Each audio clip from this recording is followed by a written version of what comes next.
आ रहा है? 1 2 3 रिकॉर्ड हो रहा है? Okay, already started. ओके, ये सब ले लें। सो गुड मॉर्निंग लीडर्स, आप सब तो मुझे बहुत अच्छे से जानते होंगे, और ये सिर्फ गुड मॉर्निंग मेरी गोंडा तक नहीं पहुंचनी चाहिए। जहाँ तक हम लोग की टीम है, कर्नाटक हो, चाहे घाना हो, चाहे नेपाल हो, सो वहाँ सारे लोगों को गुड मॉर्निंग अभी यहीं से। और आज मेरे साथ एक बहुत अच्छे लीडर हैं, जिनके बारे में मैं कहने से ज़्यादा चाहूँगा कि वो खुद ही कहें तो ज़्यादा बेहतर होगा, क्योंकि मैं उनको ऑलरेडी ऐसा, मतलब उनको आप समझ लो ना, एक बुक है हम लोग की बरखे, जिसकी आप लोगों ने पढ़ी होगी शायद, कॉपी कैट मार्केटिंग, ठीक है। मैं लिटरली रंजीत सर को सीधे कॉपी कर देता हूँ। वो जैसे हंसते हैं मैं कहता हूँ वैसे ही हंस लूँगा, ठीक है। वो जैसे बोलते हैं मैं कहता हूँ चलो वैसे ही बोल लूँगा। सो मेरे साथ अभी रंजीत सर हैं, और मैं उनसे ये जानना चाहूँगा कि सर बेसिकली ये जो गोग्राउंड इवेंट हो रहा है, ठीक है, अब देखिए टीम में बहुत सारे लोग लास्ट टाइम आए थे, इस बार नहीं आ पाए। राइट, उन्होंने बहुत सारी चीज़ें खो दी हैं, राइट, पर उनको ये एहसास कैसे हुआ कि उन्होंने ये चीज़ें खो दी हैं, ठीक है। उसके अलावा मैं एक लीडरशिप, मतलब लीडर तो हुई, लीडरशिप कर रहा हूँ, तो उसको नेक्स्ट लेवल पे ले जाने की कोशिश कर रहा हूँ। तो आप इसके बारे में क्या कहना चाहेंगे? बिल्कुल। थैंक यू वेरी मच प्रखर, राइट, निखर, निखर, हिज निखर, I am sorry for that. Okay, निखर से मेरी मुलाकात हुई थी लास्ट ईयर फेब में, right. Okay, last year Feb में मुलाकात हुई थी। 2020 बहुत खूबसूरत सा साल था, बहुत सारी चीज़ें सिखा के चले गए वो। और आपने पूछा सर गोक्राउंड क्यों, राइट। सो अगर मैं गोक्राउंड की बात करूं, तो सबसे पहले तो मैं आपको बता दूं, ये जो आपके सामने शख्स बैठा है, ये आज वेस्टीज में अगर है तो जस्ट बिकॉज ऑफ गोक्राउंड, ठीक है। मैं गोक्राउंड का ही प्रोडक्ट हूँ। सेकेंड थिंग, जो मेरे अपलाइन है, जो मुझे सबसे ज़्यादा इस बिज़नेस में आने से मना कर रहे थे, क्योंकि जो जिन्होंने मुझे बिज़नेस एक्चुअली में बताया था वो तनुज सर थे, और तनुज सर ने मुझे बिज़नेस बताया था, बट मेरे जो अपलाइन थे वो विवेक सर थे। मेरी आईडी जो है विवेक सर के नीचे लगाया गया था, और विवेक सर ने जब उनको पता चला कि मैं गोक्राउंड में जा रहा हूँ, मैं चीज़ों में जा रहा हूँ, तो वो काफ़ी ज़्यादा इस चीज़ को लेकर के अपोज कर रहे थे। बट जब मैं गोक्राउंड में आया फर्स्ट टाइम, तो मेरा विजन वहाँ पर बहुत अच्छी तरीके से क्लियर हुआ, जहाँ पर तनुज सर ने मुझे इस बहाने लेकर के आए थे कि आपको एक रिस्पॉन्सिबिलिटी दी जा रही है, and you have been into corporate since last 12 years. 12 साल की नौकरी करने के बाद एकदम से किसी को भी कोई भी इंडस्ट्री समझ में आना थोड़ा टफ होता है। So that was a point जब मैं पहली बार गोक्राउंड में आया, and the best thing was that कि जब गोक्राउंड में आया ना, तो 12 साल की नौकरी में मैंने बहुत सारे लोगों को इस तरीके से देखा था कि मेरी टीम में आते थे, जाते थे। 150 लोगों का टीम तक मैंने संभाला है, राइट। और एक महीने में 2.5 करोड़ तक का बिजनेस मैंने हैंडल किया है when I was into retail. मैं रिटेल में जब मैं था, jumbo electronics was one of the biggest retail electronic retail chain in India था, और वो अब दुबई की कंपनी थी, वो वाइंड अप हो चुके हैं। बट उसमें जब मैं काम कर रहा था, 2.5 करोड़ 3 करोड़ का सेल एक महीने में हम लोग करते थे। वहाँ पर जब आप इस तरीके की सेल करते हो, you have a big team. But जब मैंने एक डिसीजन लिया अपने लाइफ में, that was to leave the job and come into the business.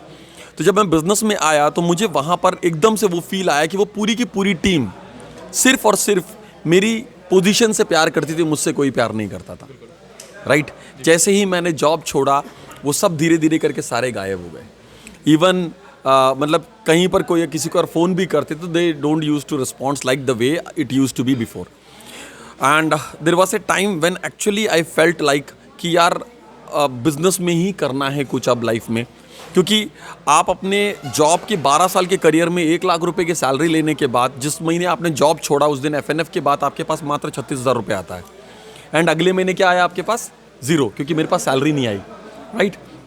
And जब मैं बिजनेस में आया, and I got an opportunity to meet my upline mister Tanuj Kapoor, जो कि एक बहुत ज़बरदस्त ट्रेनर है और एक बहुत ज़बरदस्त स्पीकर है। और ये जब बात करते हैं ना, तो ये आपको एकदम मोल्ड कर लेते हैं अपनी बातों में। इन्होंने मेरी मुलाकात कराई दिवाकर मिश्रा सर से, और दिवाकर सर और तनुज सर ने मेरी स्टार्टअप तो करा दिया था, बट काफ़ी समय तक मैं इसको एज ए ट्रेडिशनल बिजनेस के तरीके से करने की कोशिश किया। क्या किया? माल खरीद करके बेचने की कोशिश किया। बट जब मैं पहली बार गोक्राउंड में आया, और गोक्राउंड में जब मैं खड़ा हुआ, तो मेरे कई सारे लोगों से वहाँ पर मुलाकात हुई। क्यों? क्योंकि जब मैंने इसको ज्वाइन किया था, और मैंने अपने सिस्टर को फ़ोन करके बताया, मैंने कहा दीदी मैंने एक ऐसे कंपनी ज्वाइन किया है, तो उन्होंने क्या कहा मेरे से? उन्होंने कहा कि रंजित, स्टेज पर बहुत सारे लोग आते हैं, अपनी कहानी सुना के चले जाते हैं, वो सब पैसे दिए करके बुलाते हैं उनको, तो वो दोबारा मिलते नहीं हैं। सो ये मेरे लिए एक बहुत ज़बरदस्त एक्सपीरियंस था कि मैं उस स्टेज पे उन लोगों के सामने था, और मैं 3 दिन के लिए उनके सामने था। पहले गोक्राउंड हमारे 3 डेज़ का होता था, right. And I got an opportunity to be there, और मैं वहाँ पर 3 दिन के लिए गया और मैं बहुत सारे लोगों से मिला, जिसमें से एक स्पेंसर है, दूसरा आपके सैयद इरशाद सर हैं, इसके अलावा आरपी मौर्य सर हैं, इसके अलावा जेके गुप्ता सर हैं, राय सर हैं और दिवाकर सर। इन सब लोगों से मेरी वहाँ पर मुलाकात हुई।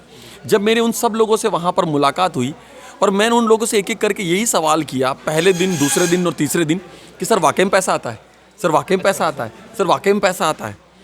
और वहाँ पर मेरा विश्वास चेंज हुआ। और फ्रेंड्स, मैं आपको सच बता रहा हूँ, ये इंडस्ट्री इंडिया के अंदर है बहुत बदनाम, राइट? क्यों सर इसको लोग बोलते हैं ना लिटरली कि जैसे क्या होता है कि कहते हैं लोग मैक्सिमम, क्योंकि मैं एक्चुअली हम लोग गोंडा में जाते रहते हैं, ठीक है, सो मैक्सिमम लोग ये कई बार बोलते हैं अरे ये तो बेवकूफ़ बनाने का धंधा है, हमारे फूफा जी किए थे, उनके लड़के किए थे, एक को पैसे आए उनके, ठीक है, तो say that in here. Okay, right. So आप बिल्कुल सही कह रहे हैं मैम कि बेवकूफ़ बनाने का बिजनेस है, ये बिजनेस है, वो बिजनेस है, बहुत सारे लोग बोलते हैं। रीज़न क्या है उसको भी मैं अभी यहाँ पर आपको लोगों के सामने क्लियर करना चाहता हूँ। रीज़न ये है कि हम हर वो फेलियर वाले बंदे से उसका फीडबैक लिए, हमने अचीवर से कभी मिले ही नहीं। आपको अगर किसी इंडस्ट्री के बारे में सीखना है, जानना है, तो उसमें जो अचीवर है आपको उनसे बात करनी पड़ेगी। आप उनसे बात करोगे ना तो पता चलेगा कि कैसे इसके अंदर चीज़ें अचीव की जाती है, और वो आपको कहाँ मिलेगा, वो इसी गोक्राउंड में मिलेगा, राइट? बट सर आपने कहा और मैं ये वीडियो आपके लिए शूट कर रहा हूँ, बट मैं एक मैसेज देना चाहूँगा आपके तरफ से कि ये जो गोक्राउंड है ना, ये गोक्राउंड मैं आपको शब्दों में बयान नहीं कर सकता, राइट? जो मैम आज एक कैमरे के पीछे है, जो इसको शूट कर रही है, जब आज हमारा मेडिटेशन सेशन हो रहा था ना, जो इमोशंस और चीज़ें उन्होंने फील करी है, वो मैं या मैम खुद आपको शब्दों में बयान नहीं कर सकते हैं। उसके लिए आपको यहाँ आना होगा। और मैं इसको अगर दूसरे स्टाइल में बोलूँ, दिस इज़ नॉट गोक्राउंड, this is a life changing event. इसको आप गोक्राउंड मत कहिए, this is actually a life changing event जो आपकी ज़िंदगी को 360 डिग्री बदलने की ताकत रखती है, राइट? छोटा मोटा नहीं। उसमें भी अगर आप रिजिड हैं तो आपके तो ऊपर वाला भी हेल्प नहीं कर सकता, है ना? बट अगर आप में कहीं से भी थोड़ा सा भी अगर आपके अंदर ये है कि हाँ मैं लाइफ में कुछ करना चाहता हूँ, कुछ करना चाहती हूँ, this can be a place where you can change your life. और ये जो मेरे साथ में शख्स बैठे हैं ना, ये भी मुझे लगता है गोक्राउंड के ही हिस्सा हैं, क्योंकि जब ये गोक्राउंड में आए तो उसके बाद लॉकडाउन लग गया था। बहुत सारे लोगों ने लॉकडाउन में टूट के बिखर गए, ये खड़े हैं क्यों? क्योंकि ये गोक्राउंड, यस, दैट्स व्हाट, राइट? सो मैं सिर्फ एक ही चीज़ कहना चाहूँगा, कम, एक्सपीरियंस एंड फील, उसके बाद आप अपने शब्दों में एक्सप्लेन करने की कोशिश करना। मेरे पास शब्द नहीं है, राइट? और मैं बोलता भी हूँ कि अपने मोबाइल बंद कर लीजिए, रिकॉर्ड मत करके लेके जाइए, लाइव मत जाइए। क्यों? क्योंकि वो वहाँ बैठ करके स्क्रीन के माध्यम से यहाँ के माहौल का फीलिंग ले ही नहीं सकते, right? So this is my मेरे तरफ से एक क्वेश्चन मेरा दोनों सर लोग की तरफ से। सर आप आएंगे? आइए सर, कोई दिक्कत सर, हम लोग का ऐसे ही रैंडम चलता है, हम लोग डालते थे ऐसे ही। राइट। आइए ना सर, आइए ना, आइए ना। मैं खड़ा भाई बैठ, आप खड़े नहीं रहेंगे, हाँ बैठना। ओके, कोई दिक्कत नहीं, आराम से। एक्चुअली लास्ट क्वेश्चन मेरा थोड़ा धमाकेदार है, क्योंकि मेरी एज भी बहुत ज़्यादा नहीं, 22 साल का हूँ। मेरा खुद का बचपन का फ्रेंड ये सौरभ भाई बैठे हुए हैं, ठीक है।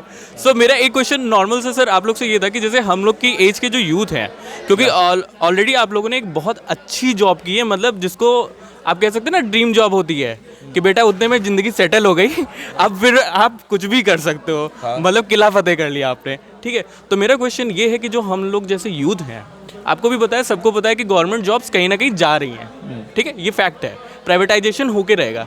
तो इस पे आप क्या कहेंगे कि जो मेरी एज के यूथ हैं वो मेरे साथ या किसी भी यंग लीडर के साथ क्यों आए, या 22 साल, मेरे ख्याल से ऐसा मुझे लगता है कि ये जो 22 साल की एज है या 25-26 तक मान लीजिए, परफेक्ट एज है नेटवर्क मार्केटिंग के लिए। अगर आप अब लेट करोगे तो शायद आपको हाथ मलना पड़ेगा। क्यों सर? बिल्कुल सही बात है। आपने 22 साल की उम्र में स्टार्ट किया, मैंने 18 साल की उम्र में स्टार्ट किया था बिज़नेस। तो आज से 22 साल पहले लोग मेरे ऑटोग्राफ लिया करते थे। मुझे याद है एक फ़ॉरेन कंपनी थी, विदेशी कंपनी थी, उसका मैं यंगेस्ट अचीवर रह चुका हूँ लखनऊ के अंदर। तो वो जो अनुभव, वो जो जोश, वो एनर्जी होती है, मैं आज तक उसको मिस करता हूँ। मैं वापस वैसा काम नहीं कर पाया जो मैंने उस वक्त कर लिया था, और आज मैं वैसा काम करना चाहूँ तो भी अलाउ नहीं करता कॉन्शियस कि मैं वैसा काम करूँ। तो जो एनर्जी होती है ना, उसको अगर सही दिशा में लगा दिया जाए। आज मैं जो भी ट्रेनर बना, मैंने बहुत अच्छा कॉरपोरेट में पूरा काम किया 10-12 साल और पूरा एक सर्कल हैंडल किया था ट्रेनिंग को लेकर, हज़ारों लोगों को ट्रेनिंग दी। लेकिन मैं ट्रेनर कैसे बना, मैं उसका भी एक राज आज आप लोगों को बताता हूँ। पहले मैं नेटवर्क मार्केटिंग में आया और नेटवर्क मार्केटिंग में आने के बाद मैं लोगों को फेस करना, पब्लिक स्पीकिंग सीखने लगा। क्यों? क्योंकि जो मुझे लेकर आए थे डायरेक्ट सेलिंग में वो एक फॉरेनर थे, अंग्रेज़ थे, उनको हिंदी नहीं आती थी। तो वो बड़े बड़े ऑडिटोरियम बुक करा देते थे, इवन लखनऊ का ताज होटल बुक होता था और प्रेजेंटेशन मैं देता था उस वक्त 18 साल की उम्र में। तो आप इमेजिन करिए एक ताज होटल के अंदर एक 18 साल का बच्चा और सामने डॉक्टर्स, इंजीनियर सब बैठे हैं और मुझे सुनने के लिए 30 रुपये का टिकट उस वक्त लगता था। मैं उस वक्त की बात आपको बता रहा हूँ। तो यंग एनर्जी जो कर सकती है वो कुछ नहीं कर सकता। और वो फील जब मैं एक ऐसे व्यक्ति से मिला, यहाँ नहीं दिल्ली की मैं आपको बता रहा हूँ, मुंबई में गया। डायरेक्ट सेलिंग नेटवर्क मार्केटिंग में बहुत बड़ा स्कोप है, ये मुझे तब पता चला जब मैं एक ऐसे व्यक्ति से मिला जिसके पास खुद के पैलेसेस थे, जेट प्लेन्स थे, आइलैंड्स उसने ख़रीदे हुए थे। उनका ये कहना था कि हम नोट गिनने की मशीन अगर लगा दें तो वो उतनी तेज़ी से गिन नहीं पाएगी जितनी तेज़ी से मेरे पास पैसा आ जाता है। और 18 साल के लड़के को अगर कोई एक व्यक्ति सामने से, वो व्यक्ति जिसकी इनकम करोड़ों डॉलर की थी उस वक्त, मैं आपको बताऊं, और उसने मुझसे कहा था आंखों में आंख डाल के, हाउ ओल्ड आर यू? मैंने कहा I am just 18 years old. तो he said, wow man, you are making record in the world. तो मैंने कहा ये रिकॉर्ड मेकिंग की क्या बात हो गई? तो उन्होंने कहा कि अभी तक 18 साल की उम्र में कोई भी क्राउन नहीं बना है इस बिज़नेस के अंदर, और मुझे लगता है कि तुम 18 साल की उम्र में ये रिकॉर्ड ब्रेक करके पूरी दुनिया में तहलका मचाओगे। तो जब इस तरह के इंस्पिरेशन मिलते हैं सामने से, मुझे इस वक्त भी याद है कि जब मैं एक प्रेजेंटेशन दे के नीचे उतरा था, ऑडिटोरियम खचाखच भरा था, और मैं जब नीचे उतरा तो वहाँ पर लोग मुझसे हाथ मिला रहे थे और मुझे एक व्यक्ति ने एक बात बोली जो दिल को छू गई। उन्होंने कहा कि I must congratulate your mother. उन्होंने कहा कि मैं आपकी माता जी को बधाई देना चाहूँगा। वो बात मुझे आज तक याद है कि जब एक बच्चे से कहा जाए कि आपकी माता जी को बधाई या आपकी परवरिश को बधाई जब दी जाती है ना, तो बड़ा गर्व होता है। तो ये छोटे छोटे इंसिडेंट्स थे जो मेरी लाइफ में, जब मैं डायरेक्ट सेलिंग में आया था, अनफॉर्चुनेटली मेरी एज बहुत कम थी और जो मेरे डायरेक्ट सेलिंग में लेकर आने वाले थे वो वापस अपने देश चले गए, फ़ॉरेन चले गए, और मैं भी स्टडीज़ में बिज़ी हो गया। और मैं वापस जब MBA करने के लिए गया तो उस वक्त बीच में एक बहुत बड़ा गैप आ गया। लेकिन MBA करने के बाद जो मैंने जॉब चुनी वो मैंने पब्लिक स्पीकिंग चुना। मैंने ट्रेनर जो मैं आज हूँ, जो मैंने कॉर्पोरेट में 12 साल बिताए हैं, उसकी वजह थी 12 महीने उस कंपनी में बिताना। तो अगर एक एक्सपोजर स्टार्टिंग में अच्छा मिल जाता है तो एक आपको लाइन, एक दिशा मिल जाती है, जिसको मैं कहूँगा यूथ को दिशा चाहिए। यूथ रेबल है, यूथ अपने मन की करना चाहता है लेकिन वो अपने मन की कर नहीं पाता। देखिए, मैं आपको बात बताना चाहूँगा, जितने यंगस्टर्स हैं, आप भी कुछ ना कुछ अलग करना चाहते हैं, कुछ अनोखा करना चाहते हैं, लेकिन आपके परिवार की आपसे एक ख्वाहिश है कि आप कुछ ऐसा करें जिससे उनकी नज़रों में आप प्राउड फील करवाएं उनको, राइट? इसलिए वो चुनते हैं ट्रेडिशनल तरीका, डॉक्टर बन जाओ बेटा, इंजीनियर बन जाओ, या इस जॉब को कर लो, क्योंकि उन्होंने वो ही देखा है। वो गलत बिल्कुल नहीं है। मेरे पास मतलब मेरा mummy is totally like very supportive about this. तो फैमिली का सपोर्टिव होना भी बहुत ज़रूरी है, लेकिन जब फैमिली सपोर्टिव नहीं होती तो यंगस्टर जो है वो ख़त्म हो जाते हैं। आपके भी मदर फादर, आप लोग अगर इतना सपोर्ट करते हैं तो हम लोग जो भी बनेंगे या यूथ जो भी बनेगा वो पेरेंट्स के ऊपर निर्भर करेगा। कई बार जब हम थोपते हैं उनके ऊपर कोई चीज़ तो वो उसकी जो काबिलियत है वो दब के रह जाती है। अगर मेरी माता जी ने, मेरी मदर ने मुझे इसके लिए अलाउ नहीं किया होता तो शायद मेरे अंदर वो पब्लिक स्पीकिंग या पब्लिक स्किल्स नहीं आती, वो मैं ऑरा फील नहीं करता, वो मैं प्रिविलेज फील नहीं करता और कहीं पर भी किसी की गाली खा रहा होता किसी ऑफिस में बैठ के। मैं आपको बताऊं, मैंने नौकरी ज़रूर करी लेकिन नौकरी जैसी नौकरी नहीं करी। नौकरी जैसी नौकरी नहीं करने का मतलब है कि शान से नौकरी करी, मेरे ऊपर कोई बॉस नहीं होता था। इवन जो मेरे बॉस होते थे वो मुझसे भी सर करके बात करते थे। आपको ऐसा बनाना पड़ता है, आपको अपना रेपो बनाना पड़ता है। वो तब होता है जब आप अपने काम में बेस्ट करते हो, और आप अपने काम में बेस्ट तब करते हो जब आप अपनी मर्ज़ी का काम करते हो। आप इस बात को समझिए। जितने भी यूथ मेरे साथ में जुड़ रहे हैं या इसको मुझे सुन रहे हैं, मैं सिर्फ एक बात कहना चाहूँगा, आपको जो कुछ भी पसंद हो, जो कुछ भी आपकी स्ट्रेंथ हो, उसमें आप आगे बढ़िए। और दूसरी चीज़, एक बहुत इंपॉर्टेंट चीज़ होती है, एक लाइफस्टाइल हर व्यक्ति को चाहिए। मैं पूछूं अगर किसी से जॉब करके क्या करोगे, तो वो जॉब करके सिर्फ सैलरी नहीं कमाना चाहता, वो जॉब करके अपने सपने पूरा करना चाहता है, जो प्रैक्टिकली पॉसिबल नहीं है। आप सबको पता है, जॉब एक कांटा है, एक मकड़ का जाल है जो आपको 40 साल तक मकड़ी के जाले में फंसा के रखेगा। 12 साल मुझे हो गए कॉरपोरेट में, और पता है मैं इस वेस्टीज बिजनेस में कितने साल बाद आया हूँ? दिवाकर सर ने मुझे 6 साल फॉलोअप किया है। यू वॉन्ट इमेजिन 6 ईयर्स, 6 साल लगातार फॉलोअप। इतने में 6 महीने में लोग इम्पेशेंट हो जाते हैं। तो ये काबिलियत होती है लीडरशिप की। और सिर्फ दिवाकर सर ही नहीं, कंपनी के ब्रांड एम्बेसडर तक जब पहली कार लिए थे तो वो मुझे मिलने के लिए, मिठाई खिलाने के लिए मेरे घर तक गाड़ी चला कर आए थे। ये उन लोगों को, मिस्टर विजय मिश्रा जी की बात कर रहा हूँ। देखिए मेरे अंदर अभी वो विश्वास नहीं रहा जो यंग एज में था, मैं आपको फ्रैंकली बता रहा हूँ। लेकिन मेरे सारे मेरे जितने भी मेंटर, चाहे विजय मिश्रा जी हों चाहे दिवाकर, उनको मेरे ऊपर बहुत विश्वास है। लेकिन मैं आज तक अपने उस विश्वास को वापस नहीं ला पाया हूँ। मैं बस कोशिश कर रहा हूँ यंगस्टर्स के बीच में आके उस एनर्जी को वापस लाने के लिए। सर आपसे हम लोगों को एनर्जी मिलती है। नहीं, बहुत अच्छी बात है, लेकिन मुझे आपकी एनर्जी खींचनी है। मुझे वो एनर्जी चाहिए जो मैं मिस कर रहा हूँ। मैं एक्चुअली एक यंग एनर्जी को मिस कर रहा हूँ। और मैं आज सोचता हूँ कि काश ये 6 साल पहले मुझे बात समझ में आ गई होती। You won't imagine, mister Gautam Bali जब पहली बार लखनऊ आए थे प्रेजेंटेशन देने के लिए, तो उस वक्त मैं उनकी टीम का हिस्सा था। मैं एक वो शख्स था जिनको मिस्टर गौतम बाली सर ने भी प्लान दिया है। मुझे आपके ब्रांड एम्बेसडर विजय मिश्रा जी ने भी प्लान दिया है, और मुझे दिवाकर मिश्रा जी ने 6 साल का वक्त दिया है। तो बड़ा कठिन प्रॉस्पेक्ट हूँ भाई, बहुत मुश्किल से आया हूँ। और जब मुश्किल से आया हूँ तो फिर कुछ बड़ा करने के लिए आया हूँ। ठीक है जी। हाँ जी, हीरा तराशा है उन्होंने। नहीं जी, एक्चुअली क्या ना, हम अपनी पावर को, जब हम यंग होते हैं तो हमें सारी याद रहती है कि हमारे अंदर क्या है, हम क्या कर सकते हैं। लेकिन कुछ समय बाद जॉब आपको कंफर्ट जोन में बांध देती है, नौकरी आपको निकलने नहीं देती। वहाँ से आप निकलना चाहते हो तो निकल नहीं पाओगे। मैं ये कहना चाहता हूँ, मुझे निकलने में 6 साल लग गया। वो इंस्टेंट नीड पूरी करती है। आपके ऊपर लायबिलिटीज़ होती हैं, आपके ऊपर फैमिली रिस्पॉन्सिबिलिटीज़ होती हैं। आप डिसीज़न इमीडिएट नहीं ले सकते जो आप यंग एज में ले सकते हो। और बिजनेस हमेशा रातों रात नहीं बनता, उसको समय देना पड़ता है। और ख़ासकर नेटवर्क मार्केटिंग का बिजनेस आप कितने काबिल हैं इस बात पर डिपेंड नहीं करता है। मैं आपको यकीन दिलाता हूँ, आप कितने काबिल हैं इससे आप बड़े अचीवर नहीं बन सकते। आपकी टीम में कितने काबिल लोग हैं, इससे आप बड़े अचीवर बनेंगे। तो मैं कितना कुछ जानता हूँ, मैं उस हिसाब से जितनी काबिलियत रखता हूँ, मैं उस हिसाब से अभी उस लेवल पर नहीं हूँ। ये मुझे भी पता है और ये मेरे बाकी लोगों को भी पता है। लेकिन मुझे इस बात का अंदाज़ा है कि मैं बड़ा तब बनूंगा जब मुझसे बेहतर लोग मेरी टीम में आएंगे। This is the business of duplication. ये जैसा कि अभी उन्होंने भाई ने बात करी, हीरे तराशने का बिजनेस है। तराशेंगे हम कहाँ पर? हीरे तो सारे हैं, तराशने के लिए कोई एक डायमंड कटिंग फैक्ट्री चाहिए ना।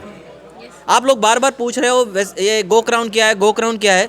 गोक्राउन कुछ नहीं है, एक डायमंड कटिंग फैक्ट्री है मेरे लिए। यहाँ पर हम रॉ मटेरियल डालते हैं, कच्चे लोग लाते हैं, कोई कोयला दिखता है, कोई कुछ दिखता है, लेकिन जब उसको तराशा जाता है अगले 2 दिन तक, तो वो एक चमक निकल के आती है। क्या आप कह सकते हैं आलू डाल के सोना निकाल रहे हैं? नहीं, बिल्कुल आप ये पप्पू भाई वाला तो काम मैं नहीं कह सकता है कि हम आलू डाल के सोना निकालेंगे। लेकिन हाँ, हम एक अनपॉलिश्ड को जब पॉलिश करते हैं तो चमक, लेकिन एक बार में ऐसा नहीं होता।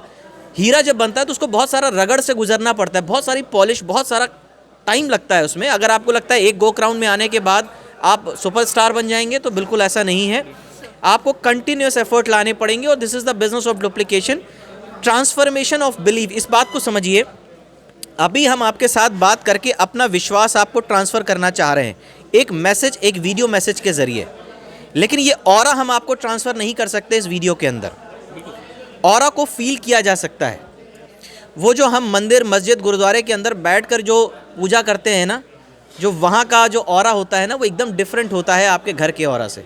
बात समझ में आ रही है आपको? हम बात आपसे सारे यंगस्टर से, क्योंकि आखिरी में बस कहना चाहूँगा, यंगस्टर्स की बात हो रही थी तो उन्होंने मुझे पुराने दिन याद दिला दी और मैंने आज आपसे बहुत सारी बात अपने राइट जी।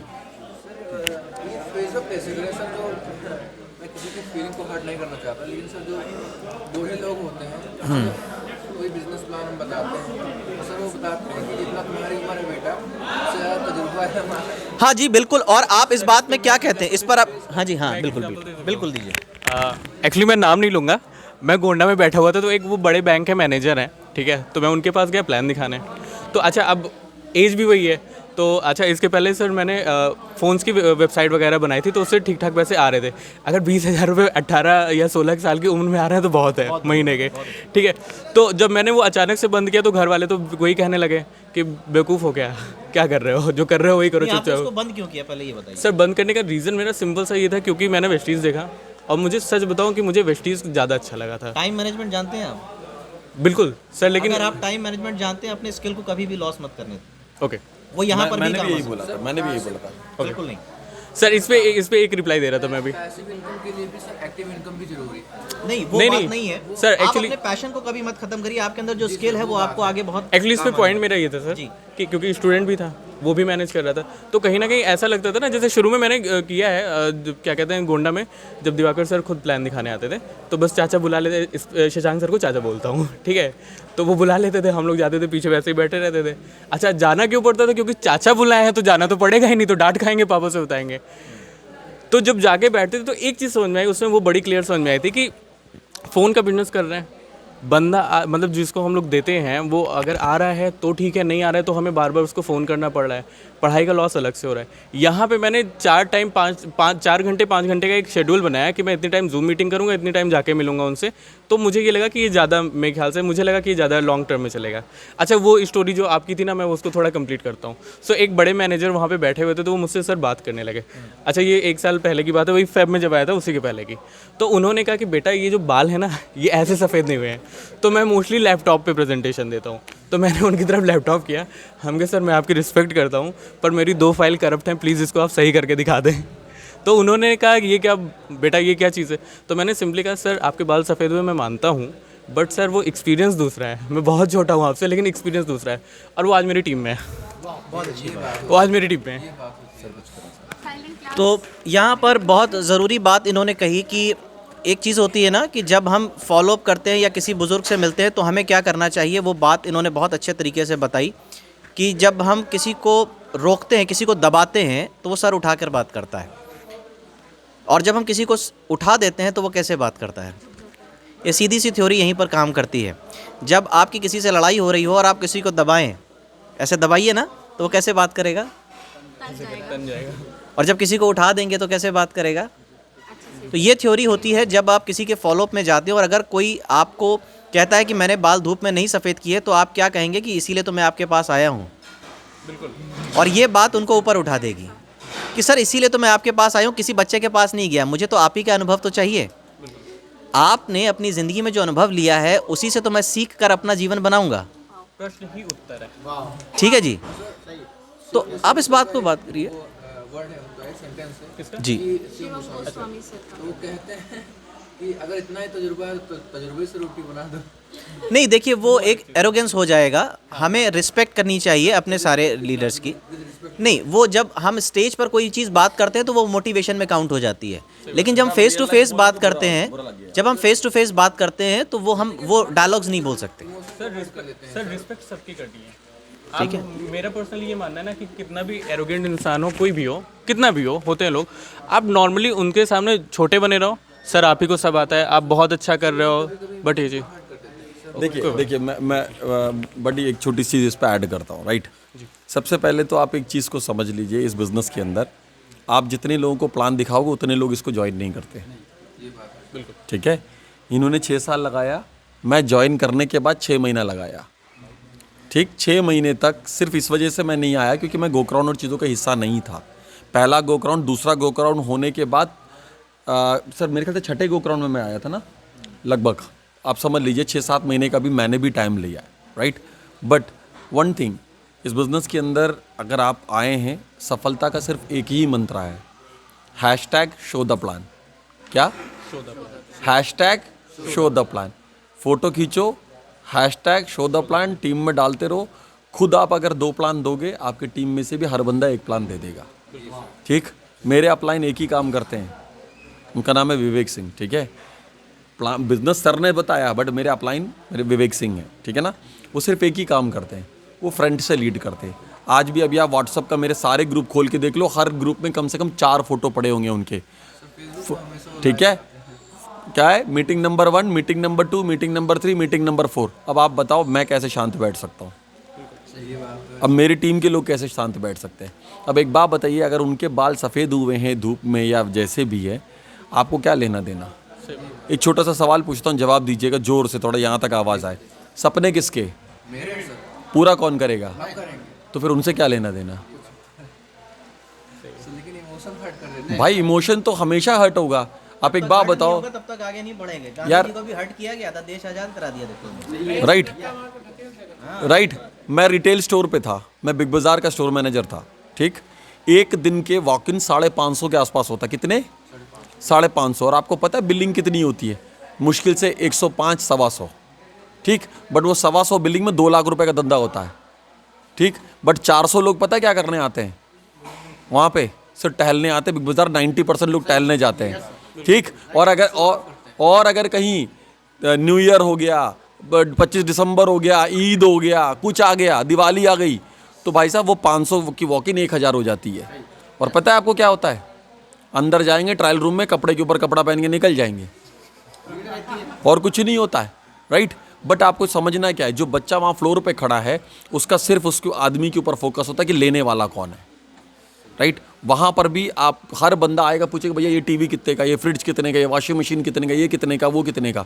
बट 500 में से 100 आदमी खरीदते, 400 आदमी सिर्फ टाइम पास करते हैं। अगर वो 400 आदमी टाइम पास कर करके अगर आप नाराज़ हो गए तो वो जो 100 लेने वाला होगा ना, वो बगल में रिलायंस से लेके चला जाएगा। Getting the point? तो यहाँ पर भी वही चीज़ है, show the plan, show the plan, show the plan. आप अगर प्लान दिखाते रहोगे तो अच्छा होता रहेगा। अच्छा, आपके पास मोबाइल फ़ोन है? लास्ट में एक चीज़ और ऐड करता हूँ, मोबाइल फ़ोन है, उसमें इनकमिंग भी आती है, आउटगोइंग भी होता है, दोनों होता है ना। अच्छा, इनकमिंग का पैसा लगता है, आउटगोइंग का पैसा लगता है ना, लगता है ना। अगर आपकी टीम में भी यही चीज़ है, आपकी जो आउटगोइंग होती है ना, यहाँ पर फ्री में होता है। आपने ज्वाइन तो कराया बट वो टिकता नहीं है, कई सारे लोग आउटगोइंग हो जाती है।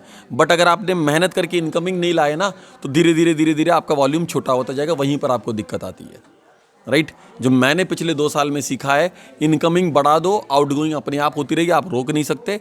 बट अगर आपने इनकमिंग बढ़ा दिया तो ऑटोमेटिकली आपकी टीम साइज़ भी बढ़ेगी, आपकी वैल्यू भी बढ़ेगी, आपका वॉल्यूम भी बढ़ेगा, सब कुछ बढ़ेगा, राइट। इस महीने सर मेरे से पूछा गया टारगेट क्या है, मैंने कहा भाई मेरा कोई टारगेट नहीं है, मेरे पास एक टारगेट है, 6 ज्वाइनिंग कौन कौन करा रहा है, ख़त्म कहानी। मेरा खुद का कोई पीवी टारगेट नहीं, किसी से कोई पीवी टारगेट नहीं पूछा। मैंने ये बताया 6 ज्वाइनिंग कौन करा रहा है। क्यों? 6 ज्वाइनिंग कराने पे 2500 रुपये का कूपन मिलता है, राइट। अगर आप न्यू हो तो 750 का फास्टैग 8% कूपन मिलेगा, राइट। इसके अलावा 438 रुपये का पे बैक आएगा, कैशबैक आएगा ना अकाउंट में। आगे कितना कमा लिया आपने? 3700 रुपीज़ आ गया। पहले महीने में अगर किसी को 3700 आप कमवा दोगे, या कोई भी बंदा 2 महीने से ज्वाइन किया कुछ नहीं कमा रहा, अगर आपको 3700 कमा दोगे, हिम्मत कॉन्फिडेंस आएगा नहीं आएगा? अच्छा, आपकी टीम में कितने नए लोग आ गए? 6 आ गए, वो बंदा 6 लाया, ठीक है। अगर आपकी टीम में 6 लोगों ने यही काम करते तो 36 नए लोग आ गए, 3600 पीवी नए आ गए। भैया इसके अलावा और कुछ सीखना ही नहीं।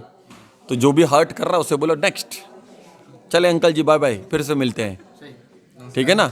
बट हाँ, जब आप कुछ अच्छा करना, काजू कतली ज़रूर खिलाना उनको। बिल्कुल sir. So thank you sir. और वैसे अभी सर आपसे वो वाला क्वेश्चन का आंसर रह गया था अभी। कौन सा सर? सर वो जो अभी यंग बच्चों वाली बात हो रही थी कि जैसे 20-22 के जो लड़के हैं, हाँ। या मतलब जो भी स्टूडेंट्स हैं, उनको ये बिजनेस क्यों करना चाहिए? मैंने अभी सर आपसे सेम क्वेश्चन पूछा सर था। मेरे से बेहतर जवाब तो तनु सर ही ने दिया होगा, हाँ, ऑलरेडी वो तो- सर ने उसको एक्सप्लेन कर दिया। बिल्कुल। मैं बस एक चीज़ ये कहना चाहूँगा कि मैं एक प्रोग्राम करता हूँ जिसपे स्किल इंडिया के ऊपर हम लोगों ने एक प्रोग्राम किया था, तनु सर ने मेरे लिए उसको डिज़ाइन किया था, मैं उसको प्रेजेंटेशन करता हूँ। और उसके ऊपर सर कल सुबह मैं आपको एक वीडियो भी दिखाऊंगा, वो वीडियो आप ढूंढ लीजिएगा, उसको दिखाइएगा सब लोगों को। अब कल सुबह दिखाऊंगा तब उसको दिखाइएगा, राइट। बट मैं आपको एक छोटी चीज़ बताता हूँ, सरकारी नौकरी में 2004 से पेंशन आना बंद हो गया, घर वालों को नौकरी मिलना बंद हो गया, ठीक। प्राइवेटाइजेशन बहुत तेज़ी में हो रहा है, राइट। प्राइवेट नौकरियों में लोगों के पास ना टाइम है ना उनके मनपसंद का पैसा है, दोनों चीज़ नहीं है। अब आप एक बात बताइए, आप 3 साल 4 साल पढ़ाई करते हैं, चीज़ें करते हैं, और उसके बाद आपको मिलता है छोटा सा एक पैकेज, 2 लाख 2.5 लाख का पैकेज पे आप ज्वाइन करते हो। इससे ज़्यादा कुछ मिलता है किसी को? अवेलेबिलिटी नहीं है, राइट। मैं इस बिज़नेस को बिल्ड कर रहा हूँ, फाइन। अभी मुझे सिर्फ 2 साल हुआ है। मैं कहता हूँ आज से 10 साल बाद मेरे चेक मिनिमम 5 लाख होगा इस बिज़नेस में। 10 साल बाद मैं 5 लाख बोल रहा हूँ, मतलब जबकि मेरा ये टारगेट 2023 का है, ठीक है। मैं 10 साल बाद बोल रहा हूँ 5 लाख होगा। बट भगवान ना करे कोई ऐसी परेशानी आ गई कि मैं अगर इस काम को करने लायक नहीं बचा, मेरा बेटू उस समय हैंड ओवर लेगा, क्योंकि वो 20 ईयर्स का हो जाएगा, अभी वो 10 का है, वो 10 साल बाद 20 का हो जाएगा। जब 20 ईयर्स का होगा, डे 1 अगर मैं उस समय डबल क्राउन डायरेक्टर भी हुआ तो पहला दिन पता उसका क्या नाम उससे बुलाया जाएगा स्टेज पे? Double crown director mister Pranav Ranjit stage पे आइए, ठीक है? कोई नौकरी नहीं दे सकता, राइट? प्लस जैसे ही वो अपने अकाउंट लिंक करेगा, पहले महीने की 10 तारीख को चेक पता कितने आएगा? पूरे 5 लाख रुपए आएगा, राइट? चलिए दूसरे एक और इंस्टेंस ले लीजिए, मैं इस दुनिया में नहीं रहा, उस कंडीशन में भी यही चीज़ उसके लिए हो जाएगा। अच्छा चलिए मैं कहता हूँ पहले उसकी मम्मा के हाथ में जाएगा, राइट? क्योंकि मम्मा नो है, अगर मम्मा भी नहीं रही दुनिया में तो उसी के हाथ जाएगा। आप में से ये बता दो, आप में से कोई भी बंदा सरकारी नौकरी पा भी गए, बाबू बन गए, बड़े बाबू बन गए, है ना? ये यहाँ यूपी में ना बड़े बाबू बन के दरवाजा खोल के देते हैं ड्राइवर साहब, है ना? और पैसा पीट रहे हैं, नीचे से भी आ रही है टेबल के, ऊपर से भी आ रही है। अगर आपको कुछ हो गया तो आपका बेटा 18 साल का है, जस्ट अभी 18 साल का है, उसको क्या बड़े बाबू की नौकरी मिलेगी? नहीं मिलेगी ना। तो फिर आगे हमें बातचीत करने की ज़रूरत ही नहीं है इसमें टॉपिक में बताने की। और प्राइवेट नौकरी में तो मैं आपको बता दूं, अगर आप ऑन ड्यूटी मरे होंगे ना तो माइट भी कुछ कंपनसेशन मिल जाएगा, अदरवाइज़ वो अगले महीने की सैलरी भी नहीं देंगे, ठीक? तो वो तो दूर की चीज़ है, उसको तो भूल ही जाओ। हाँ, एक पीएफ अकाउंट होता है, उसमें कुछ अगर बटोर लिया होगा तो वही मिल जाएगा, इसके अलावा कुछ नहीं मिलना, राइट? वो अपना ही पैसा होता है, आप ही की सैलरी से काट के रखते हैं। सो मैं बस एक ही चीज़ कहना चाहूँगा, this is the business of today and for next 5 years. 5 साल में ये बिजनेस 10 to 15 टाइम्स ग्रो करने वाला है, जो कि 6 टाइम्स करने वाला था पहले। कोरोना की वजह से अभी 10 to 15 टाइम्स ग्रो करेगा। वर्ल्ड के बड़े बड़े कंट्रीज़ के अंदर इकोनॉमी का सारा श्रेय इसी बिजनेस को जाता है। सर को भी एक अंग्रेज आकर के बता के गया था आज से कुछ साल पहले, 20 साल पहले, राइट? तो सोचो आज वहाँ वो लोग कितना कमा रहे होंगे, राइट? तनु सर ये सोच रहे हैं कि जिसको लेके आए थे, तनु सर ये सोच रहे हैं रंजित राजन को मैंने ये बिजनेस बताया था, और आज रंजित राजन अगर इतने अच्छे से बता रहे हैं तो तनु सर का आधा काम हल्का हो गया, मैं ये उम्मीद करता हूँ। यस, एक होता है हार्ड वर्क, एक होता है स्मार्ट वर्क। मैं ज़रा स्मार्ट वर्कर आज अपने आप को फील कर रहा हूँ। कोई ज़रूरत नहीं है कुछ समझाने की, कुछ कहने की, कुछ बताने की, कुछ पूछ। अच्छा, मैंने कभी आपसे आपका टारगेट, आपका पीवी कुछ पूछा क्या? कभी नहीं सर, ना शॉपिंग के लिए बोला। एक अपलाइन ऐसा भी होता है जो कुछ पूछता ही नहीं किसी से। कभी नहीं, उल्टा हम बताते हैं फोन करके। डाउनलाइन भी उनकी वैसी ही है ना। वैसी देखिए, यही तो स्मार्ट वर्क है, ये तो बनाना पड़ेगा। इसी को कहते हैं ट्रांसफॉर्मेशन ऑफ बिलीव। 6 महीने वेस्ट किया मैंने भी। ट्रांसफॉर्मेशन ऑफ बिलीव जो मैं आप लोगों को सिखा रहा था, मैं करता हूँ एक्चुअली। वो विश्वास मैंने विवेक सर के अंदर, वो विश्वास मैंने रंजीत सर के अंदर डाल दिया है ना, तो मुझे अब कुछ कहने की ज़रूरत नहीं पड़ेगी, बल्कि एनर्जी मुझे वहाँ से मिलने वाली है।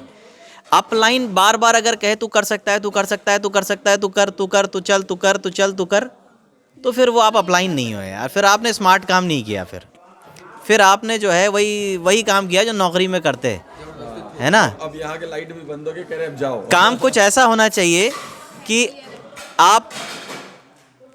आपको कहने की ज़रूरत ना पड़े। आप चाहते हो ना टाइम लेवरेज चाहते हो ना, यहाँ पे आप मनी लेवरेज चाहते हो ना, वो आएगी स्मार्ट वर्क से, हार्ड वर्क से कभी नहीं आ सकती। अगर आप खुद सुपरस्टार बनने की कोशिश करोगे, हर जगह आगे आने की कोशिश करोगे, तो फिर वो आप कर नहीं पाओगे। आपको जिम्मेदारी देने आना चाहिए। और इसके लिए मैंने एक ट्रेनिंग भी करी है जिम्मेदारी देने वाली। अच्छा, मैं आप लोगों को और बताऊं, जितना भी मैंने अभी कुछ 20 साल में सीखा है, एक चैनल मैंने बनाया द गाइड्स करके, एक फेसबुक चैनल है, और बहुत जल्दी मैं उस पर लाइव आने जा रहा हूँ। संडे मैं आपको डिफरेंट टॉपिक्स पर उस पर बातचीत करूँगा। कभी टाइम मैनेजमेंट पे बातचीत करूँगा, कभी मैं प्रॉस्पेक्ट हैंडलिंग पर बात करूँगा, कभी डिसीजन मेकिंग पे बात करूँगा। तो हर एक अलग टॉपिक के साथ मैं आपको मिलने वाला हूँ, और जल्दी अगले 2 हफ्ते के अंदर वो मेरा शुरू हो जाएगा। अगर आप जुड़े हैं मेरे साथ द गाइड्स पे। अरे सर, कल सुबह मैं सबको करवा तो मैं आप सभी के साथ जितने यूथ हैं उनसे कहना चाहूँगा, द गाइड चैनल को सब्सक्राइब, वो एक फेसबुक पेज है, उस पर मैं लाइव आऊँगा और अलग अलग विषयों पर आपसे बातचीत करूँगा। हम सिर्फ वेस्टीज की बात नहीं करेंगे। वेस्टीज एक साधन है हमें हमारे सपनों तक पहुँचाने के लिए, इस बात को आप हमेशा ध्यान रखिए, ठीक है जी। कंपनी हमें तभी पैसा देगी जब हम उसके प्लान के अनुसार काम करेंगे। हमें जिंदाबाद मुर्दाबाद या झंडा लेकर कोई किसी कंपनी की जय जयकार करने से पैसे नहीं मिलने वाले। ये बात आप यूथ को समझनी पड़ेगी। यूथ को ये लगता है कि ये कंपनी हमें बेवकूफ़ बना रही है। ऐसा नहीं है कि हम कंपनी हमें बेवकूफ़ नहीं बना रही है, हम कंपनी को लूटने के लिए तैयार हैं सारे युवा। कोई कंपनी आए तो ऐसी जो अपने आप को लुटाने को तैयार हो, हमारे पास वो मादा है। कंपनी अपनी जेब से हमें नहीं देगी, हम कंपनी को भर भर के देंगे और अपने हिस्से को वहाँ से उठाएंगे। तो हमें हायर नहीं कर रही है वेस्टीज। वेस्टीज एक बेस्ट प्लेटफॉर्म है इस वक्त, एक ऐसा प्लेटफॉर्म जो आसानी से डुप्लीकेट किया जा सकता है, इसलिए हम इसको चुनाव हमने इसका किया है। इस वक्त ये बेस्ट है और हम बेस्ट के साथ रहना चाहते हैं। हमारा करियर वहीं सुरक्षित है जब हम बेस्ट के साथ होते हैं। एक एमएनसी के साथ कोई व्यक्ति क्यों जुड़ना चाहता है, एक लोकल कंपनी के साथ क्यों नहीं जुड़ना चाहता? क्योंकि उसकी एक रेपुटेशन होती है, उसने कुछ ख्याति बनाई होती है। वैसे ही वेस्टीज एक एमएनसी, एक ख्याति प्राप्त कंपनी है, हिंदुस्तान की सबसे बड़ी डायरेक्ट सेलिंग कंपनी। और एक बात बताइए, ऐसी कौन सी कंपनी है जो आपको टाटा नमक देती है? एक टाटा नमक जैसा प्रोडक्ट अगर आपके कंपनी में है और उसको बेचकर आप पैसे कमा सकते हैं, तो क्या इसका कोई विकल्प है आपके पास में? मुझे बताइए। अगर नहीं है, इसी वजह से हम बेस्ट हैं। और ऐसे बहुत सारे कारणों पर मैं चर्चा करूंगा आप लोगों से अगली बार जब मिलूंगा कि वाई वेस्टीज, क्यों ये डायरेक्ट सेलिंग और डायरेक्ट सेलिंग में वेस्टीज ही क्यों। तो आपसे मुलाकात होगी जल्दी, और समय इस वक्त अपने बात को बंद करने का है। और हमारे जो आपके लीडर्स हैं, मैं इनसे बहुत प्रभावित हूं। मैं वापस इनको माइक हैंडओवर करना चाहूँगा और इनके लिए 3 चीयर्स करना चाहूँगा। सो थैंक यू सर और थैंक यू टीम। और बाकी नेक्स्ट वीडियो में हम लोग ऐसे ही मिलते रहेंगे। हम लोग का तो काम ही है बिजनेस करना, काम करना। Thank you.